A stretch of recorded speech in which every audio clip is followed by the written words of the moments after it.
আসসালামু আলাইকুম প্রিয় ফুটবল ফ্যান্স। দর্শক, আপনারা সকলে জানেন ইতিমধ্যেই কিন্তু কোপা আমেরিকাতে ব্রাজিল তাদের প্রথম ম্যাচটা খেলে ফেলেছে কোস্টারিকার বিপক্ষে, এবং এই কোস্টারিকার বিপক্ষের এই ম্যাচ খেলার পর কিন্তু নেইমার জুনিয়রকে দেখানো হচ্ছিল বারবার। নেইমার জুনিয়র কিন্তু অনেক বেশি হতাশ হয়ে গিয়েছিল, কেননা কোস্টারিকার মতো একটা দলের সঙ্গে কিন্তু সিলেসাওরা গোল শূন্য ড্র নিয়ে ম্যাচটি শেষ করেছে। মূলত নেইমার জুনিয়রকে সাংবাদিকরা প্রশ্ন করেছিল যে বর্তমানে কোপা আমেরিকার স্কোয়াডের মধ্যে ব্রাজিলের প্রধান খেলোয়াড় আসলে কে। সেই প্রশ্নের উত্তরে নেইমার জুনিয়র স্পষ্টভাবে বলেছেন, আমি মনে করি এটি রদ্রিগো। ভিনিসিয়াস জুনিয়র অবশ্যই সে যা জানে তা করবে, তবে রদ্রিগো সম্পূর্ণ আলাদা। সে একজন দুর্দান্ত খেলোয়াড় এবং 10 নম্বর জার্সি তাকে অনেক ভাগ্য দেবে।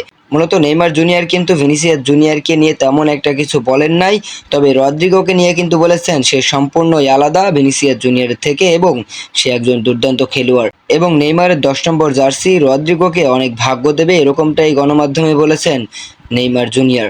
তো দর্শক, আসলেই কি নেইমারের রেখে যাওয়া 10 নম্বর জার্সি রদ্রিগোকে ভাগ্য দেবে? রদ্রিগো কি পারবে নেইমার জুনিয়রের যে একটা আস্থা আছে তার উপর, সেই আস্থার প্রতিদান দিতে পরবর্তী ম্যাচগুলোতে?